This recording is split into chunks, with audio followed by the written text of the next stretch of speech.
Hi and welcome back. Now we are going to be looking at compositing the animals in with the portraits of people that we looked at in class and adding some accessories in a later video.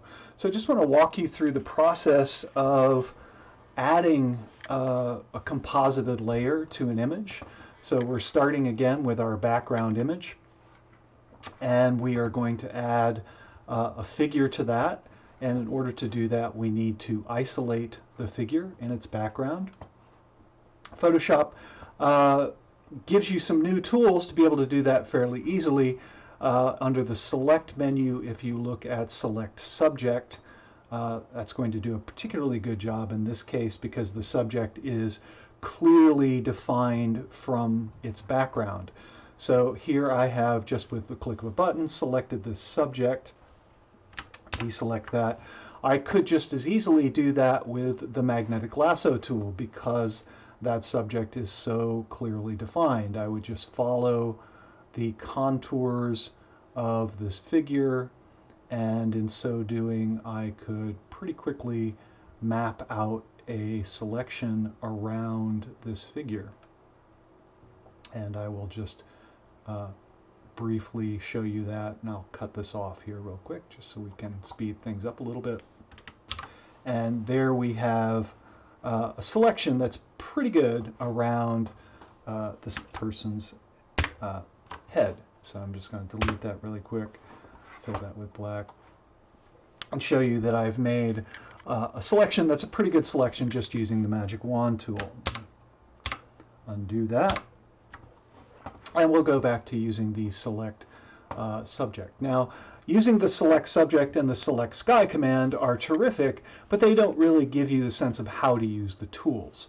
So I would prefer, as much as possible, in many cases you will have to, use the tools that we have available to us to make multiple different kinds of selections.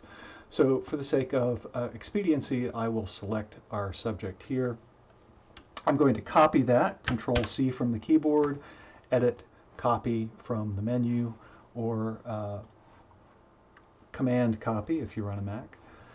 Go back to our background image and Control or Command V to paste that image onto a new layer into my background image. So one of the things I'm going to do really quickly here that I should have done from the very beginning is turn my background layer into an image. So if I wanted to, I could put something behind the background, I could cut pieces of the background out, I could make transparency there if I wanted to. To turn the background layer into just a regular layer, you can double click in the background, and I'm going to rename this background, click OK. And now my background layer is just another layer, and I can use the Control key to move that around if I wanted to, and you can see that I have transparency there behind that figure. All right, so going back to my layer with my figure on it, again I'm going to just double click on the name, and we'll call that Man in Hat. All right. And we will change the size of this figure slightly. It's a little bit larger than I'd like to have. I'd like to have a little more space at the top so I can begin to play around with adding some other images to this. So I'm going to use the transform command to transform the size, the scale of this figure. You can find that under the edit menu. And you can either use free transform or transform scale. In this case, I'll use transform scale, and I'm going to grab one of the corners and just drag that down. You can see that if I'm not careful, it will change the proportions of that figure in ways that are unpleasant. So if we hold down the Shift key, that will constrain that to the correct proportions. So hold down the Shift key as you're dragging that corner control handle when you're using the transform tool. So I'm going to stop right about there.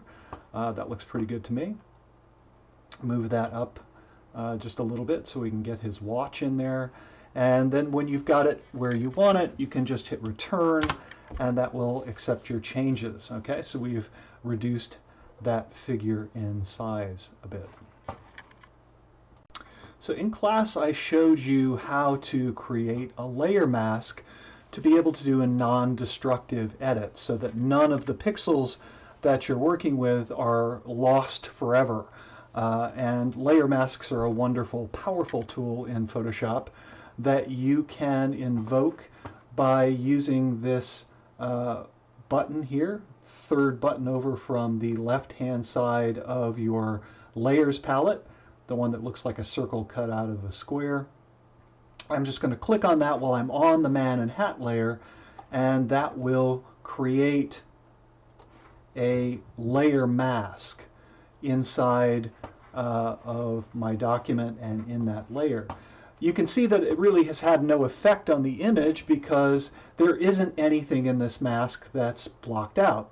Right now it's completely white, which means that everything in this layer will be visible in the document. If I grab my black paintbrush here from the toolbar, and the B key on the keyboard will take you to the brush tool, and then I want to change my foreground color down here in the palette to black, I'm going to use the X key to switch those colors back and forth, or you can click on this little two-headed arrow icon here to do that. Make sure that your foreground color is set to black, and then you can paint in this layer mask to hide the parts of the image that you want to hide. I'm also going to make my brush a little bit bigger here by using the bracket keys. Remember I showed you the right bracket makes the brush bigger, the left bracket makes the brush smaller. So I'm going to get a fairly large brush, and I'm going to paint with black paint over this person's head to hide it in the layer below.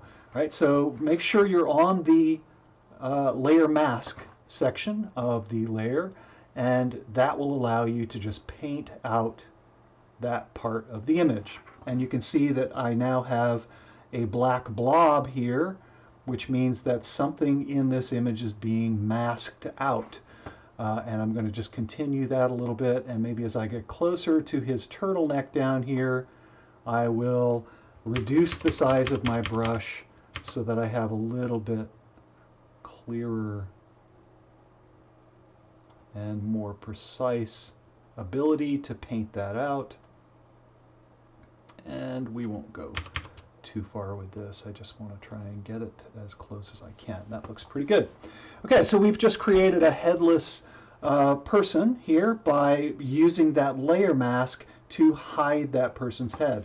If I hold down the Shift key and I click on that mask, it will temporarily hide it, so I can see that I haven't thrown his head away. I have kept it so that I can, if I need to, use it later. And just hold down the Shift key one more time and click on that to hide his head.